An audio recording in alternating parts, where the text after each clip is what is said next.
Hello student, তোমরা কেমন আছো? আশা করি তোমরা সকলেই ভালো আছো। প্রতাপ একাডেমি কোচিং পরিবারে তোমাদেরকে সকলকেই স্বাগত জানাই। তোমরা যারা কলেজ অ্যাডমিশনের জন্য ফর্ম ফিল আপ করেছো, চিন্তায় রয়েছো যে কবে থেকে কলেজের ভর্তি মেরিট লিস্ট দেওয়া হবে, কবে থেকে জিএমআর বা সিএমআর অ্যালটমেন্ট, কি গুরুত্বপূর্ণ আপডেট রয়েছে, সমস্ত কিছু থাকছে আজকের এই ভিডিওতে।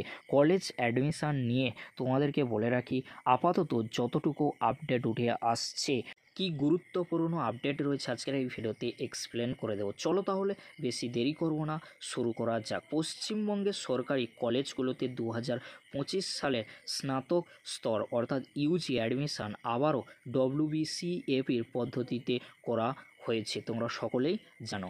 যেহেতু আবার অ্যাডমিশনের জন্য একটি কেন্দ্রীয় পোর্টাল চালু করা হয়েছে, মেরিট লিস্ট কবে প্রকাশিত হবে তোমরা চিন্তায় রয়েছো, কারণ তোমরা কেউ এখনও পর্যন্ত অ্যাডমিশান নিতে পারোনি কলেজগুলিতে ওবিসি কেসের জন্য।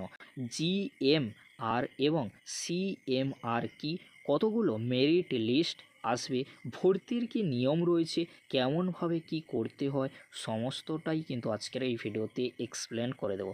চলো তাহলে বেশি দেরি করব না, শুরু করা যাক। মেরিট লিস্ট কবে প্রকাশিত হবে, কি গুরুত্বপূর্ণ আপডেট উঠে আসছে। মেরিট লিস্ট প্রকাশের তারিখ কিন্তু রয়েছে জুলাই মাসে নয়, অর্থাৎ আগস্ট মাসের ফার্স্ট উইকের দিকে মেরিট লিস্ট প্রকাশের কিন্তু তারিখ রয়েছে।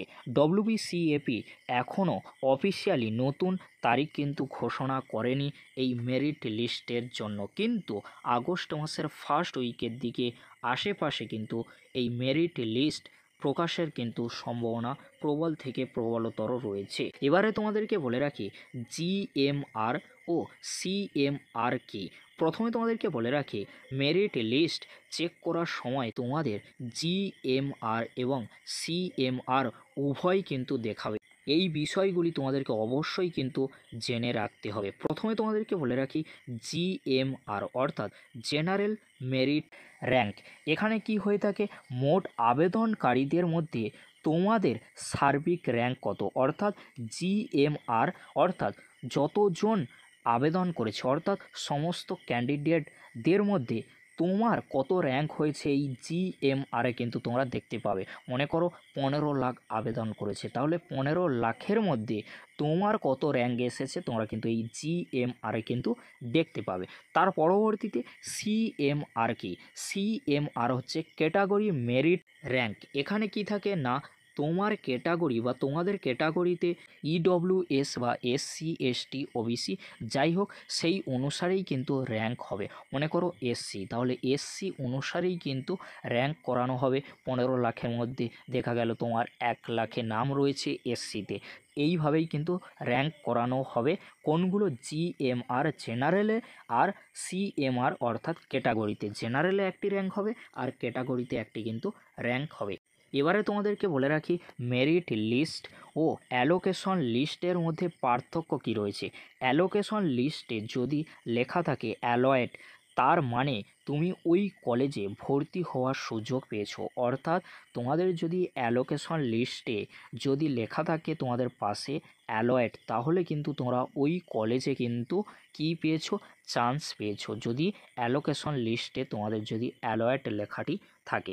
এখানে বিস্তারিতভাবে তোমাদেরকে বুঝিয়ে দিই, তাহলে তোমাদের বিষয়টি কিন্তু ক্লিয়ার হয়ে যাবে। প্রথমে তোমাদেরকে বলে রাখি মেরিট লিস্ট। মেরিট লিস্টে তোমাদের যদি নাম কোনো কলেজে এসেছে বা র্যাঙ্ক কত, সেটা তোমরা কিন্তু দেখতে পাবে মেরিট লিস্টে। মেরিট লিস্টে কি দেখতে পাবে, তোমাদের নাম কোন কলেজে এসেছে এবং র্যাঙ্ক কত হয়েছে। আর অ্যালোকেশন লিস্টে তোমরা কি দেখতে পাবে, কোন কলেজে তোমাদের জন্য সিট বরাদ্দ হয়েছে, অর্থাৎ সিট অ্যালয়েড হয়েছে কিনা সেটা তোমরা দেখতে পাবে। কোন কলেজে সিট অ্যালয়েড হয়েছে অ্যালোকেশনে কিন্তু তোমরা দেখতে পাবে। মেরিট লিস্টে তোমাদের নাম কোন কলেজে এসেছে আর র্যাঙ্ক কত হয়েছে, আর অ্যালোকেশন লিস্টে অর্থাৎ অ্যালয়েড হয়েছে কিনা সেটা কিন্তু তোমরা দেখতে পাবে। অ্যালোকেশন লিস্টে যেই কলেজের পাশে অ্যালয়েড লেখা থাকবে সেই কলেজে তোমরা কিন্তু অ্যাডমিশান নিতে পারবে। এবার অ্যাডমিশানের জন্য কিছু প্রসেস রয়েছে, তোমাদেরকে ভালো করে বোঝাচ্ছি, তোমরা বিষয়টি কিন্তু ভালো করে বুঝে নাও। কিভাবে মেরিট লিস্ট তোমরা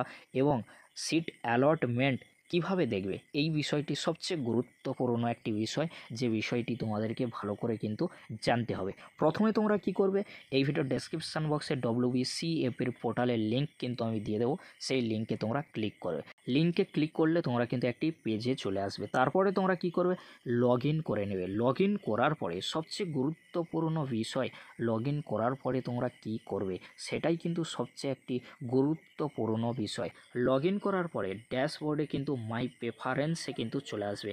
মাই প্রেফারেন্সে চলে আসার পরে তোমাদের কাছে কিন্তু একটি গুরুত্বপূর্ণ বিষয় রয়েছে, মাই প্রেফারেন্স, অর্থাৎ তোমরা যে আবেদন করেছিলে সেই আবেদনে কিন্তু চলে আসবে, যে ফর্ম ফিল আপ করেছিলে সেই প্রেফারেন্স করেছিলে, কোন কোন প্রেফারেন্স করেছিলে তোমরা কলেজগুলিতে, সেগুলি কিন্তু চলে আসবে। তারপরে তোমরা কি করবে, এই যে তোমরা দেখছো যে এই প্রেফারেন্স, মাই প্রেফারেন্স এখানে কিন্তু চলে আসবে। তার পরবর্তীতে এখানে ভিউ অল, এখানে তোমরা যদি ক্লিক করে দাও, ক্লিক করে দেওয়ার সাথে সাথেই কিন্তু একটি নতুন পেজ কিন্তু ওপেন হয়ে যাবে। তোমরা ভালো করে কিন্তু স্ক্রিনে দেখে নাও, যখনই তোমরা ভিউ অলে ক্লিক করে দেবে এরকমই একটি কিন্তু পেজ চলে আসবে। এখানে তোমরা দেখে নাও, এইভাবেই কিন্তু তোমাদের লিস্ট কিন্তু চলে আসবে।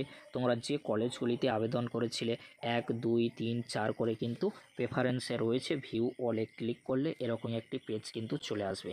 এবারে তোমাদেরকে বলে রাখি, প্রতিটি কলেজের জন্য কিন্তু মেরিট, র্যাঙ্ক এবং অ্যালোকেশন স্ট্যাটাস কিন্তু তোমরা দেখতে পারবে। ওখান থেকেই তোমরা দেখতে পারবে, তোমাদেরকে আমি স্ক্রিনে দেখাচ্ছি, তোমরা দেখে নাও। প্রতিটি কলেজের জন্য এখানে কিন্তু তোমরা র্যাঙ্ক দেখতে পাবে, অ্যালোকেশন স্ট্যাটাস কিন্তু দেখতেই পারবে। যদি অ্যালয়েটে লেখা দেখায় তাহলে সেখানে ভর্তির কিন্তু সুযোগ পেয়ে যাবে। ভর্তির জন্য ফিস পেমেন্ট ও টেক অ্যাডমিশন অপশান থাকবে, সেখান থেকেই তোমরা অ্যাডমিশান বা ফিস কিন্তু পেমেন্ট করে দিতে পারবে। এইভাবেই তোমরা অ্যাডমিশান নিতে পারবে। কিন্তু তোমাদের একটি বিষয় কিন্তু জেনে রাখা দরকার, সেটি হলো কটি মেরিট লিস্ট প্রকাশিত হবে। ভর্তি হওয়ার পরে যদি তোমরা আপগ্রেড ইয়েস অপশন বেছে নাও, তাহলে তোমার উচ্চতর পছন্দের কলেজের জন্য আবার আপগ্রেডেশন মেরিট লিস্ট প্রকাশিত হবে। এখানে তোমাদেরকে বলে রাখি, যখন তোমরা অ্যাডমিশান নেবে, মনে করো অ্যাডমিশান নিয়েছো কিন্তু আপগ্রেড ইয়েস অপশানটি চালু রেখেছো, অর্থাৎ যে কলেজে তোমরা অ্যাডমিশান নিয়েছো সেই কলেজ থেকে আরও ভালো কলেজ রয়েছে, তোমরা অ্যাডমিশান নিতে চাইছো, তাহলে তোমরা অ্যাডমিশানের সময় কি করবে, কিছু বিষয় কিন্তু তোমরা জেনে নাও। ফার্স্ট যে ফেজ আসবে, অর্থাৎ ফার্স্ট ফেজে তোমরা কি করবে, সেখানে লিস্টের সংখ্যা হবে 2টি মেরিট লিস্ট। আবারও তোমাদেরকে বলে রাখি, যখন লিস্ট করা হবে সেই লিস্ট অনুযায়ী তোমাদেরকে তো ভর্তি হতে হবে। যদি তোমরা ভালো কলেজ না পাও তাও তোমাদেরকে কিন্তু ভর্তি হয়ে থাকতে হয়। কেন বলছি, কারণ কিছু গুরুত্বপূর্ণ বিষয় রয়েছে, তোমরা ভালো করে জেনে নাও। প্রথমে তোমাদেরকে বলে রাখি যে ফর্ম ফিল আপের ডেট যখনই শেষ হবে, মেরিট লিস্ট প্রকাশিত হবে আগস্টের ফার্স্ট উইকের দিকে। তখন কি হবে না, ফার্স্ট ফেজ কিন্তু দেওয়া হবে। সেখানে লিস্টের সংখ্যা কটি থাকবে, 2টি থাকবে। সেখানে মেরিট লিস্টের সংখ্যা কটি থাকবে, 2টি থাকবে। অধিকাংশ ছাত্রছাত্রীর নাম কিন্তু প্রথমেই কিন্তু আসবে, অনেকের হয়তো আসবে না, তাদেরকে ওয়েট করতে হবে। যাদের আসবে তোমরা কিভাবে অ্যাডমিশান নেবে বা পরবর্তীতে কিভাবে অ্যাডমিশানের জন্য তোমরা আপগ্রেড রাউন্ডের জন্য যাবে। প্রথমে তোমাদেরকে বলে রাখি, 2টি মেরিট লিস্টের নাম আসবে। তোমরা যদি ভর্তি হতে চাও তোমাদের জন্য কিছু বিষয় রয়েছে, তোমরা ভালো করে দেখে নাও। Mop up round, mop up round কি না, 2টি মেরিট লিস্ট কিন্তু আসবে মপ আপ রাউন্ডে। যারা ভর্তি হয়নি বা ছেড়ে দিয়েছে তাদের জন্য। আবারও তোমাদেরকে বলে রাখি, মপ আপ রাউন্ড কাদের জন্য, 2টি মেরিট লিস্ট কিন্তু থাকবে মপ আপ রাউন্ডে, সেখানে যারা ভর্তি হয়নি বা ছেড়ে দিয়েছে তাদের জন্য, অর্থাৎ অ্যাডমিশান নিয়ে তারা ইয়েস অপশান চালু করে রাখবে তাদের জন্য, বা যারা ভর্তি হয়নি বা ছেড়ে দিয়েছে তাদের জন্যই কিন্তু এই মপ আপ রাউন্ড হবে। এখানে আরও কিছু বিষয় রয়েছে, ভালো করে বুঝিয়ে দিই, তাহলে তোমরা বিষয়টি কিন্তু আরও ভালোভাবে কিন্তু বুঝে যাবে। ভর্তির নিয়ম এবং আপগ্রেডেশন কিভাবে কাজ করে। যদি প্রথম মেরিট লিস্টে তুমি পছন্দের কলেজ না পাও, তাহলে যখন অ্যাডমিশান নেবে আপগ্রেড ইয়েস অপশান কিন্তু বেছে ভর্তি কিন্তু হতে হবে, না হলে কিন্তু তোমরা পরবর্তীতে চান্স পাবে না। কেন বলছি, কারণ আপগ্রেড ইয়েস অপশান বেছে ভর্তি হও, তাহলে পরবর্তী রাউন্ডে তোমার পছন্দ অর্থাৎ উচ্চ পছন্দের কলেজে সুযোগ পেলে সেটাতেও কিন্তু ভর্তি হতে পারবে। অর্থাৎ যে কলেজে তোমাদের নাম এসেছে কিন্তু তোমরা আরও ভালো কলেজ পছন্দ করে রেখেছো তাহলে আপগ্রেড ইয়েস অপশানটি বেছে নিয়ে ভর্তি হয়ে যাবে। পরবর্তীতে যখন মপ আপ রাউন্ড আসবে তখন তোমরা কী করবে, সেখানে কিন্তু অ্যাডমিশান নিয়ে নিতে পারবে ডিরেক্টলি। কেন বলছি, কারণ তোমরা এই বিষয়টি জানো না, তোমাদেরকে জানিয়ে দিলাম।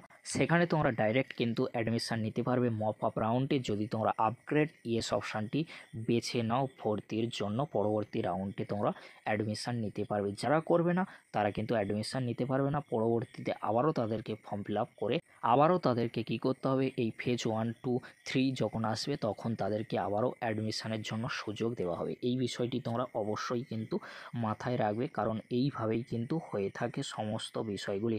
মেরিট লিস্ট প্রকাশিত হওয়ার পরে নিয়ম মেনে ভর্তি না করলে তুমি কিন্তু ভবিষ্যতে অনেক সুযোগ থেকে বঞ্চিত হতে পারো। এই ছিল গুরুত্বপূর্ণ আপডেট। ভিডিওটি দেখার জন্য তোমাদেরকে অসংখ্য ধন্যবাদ।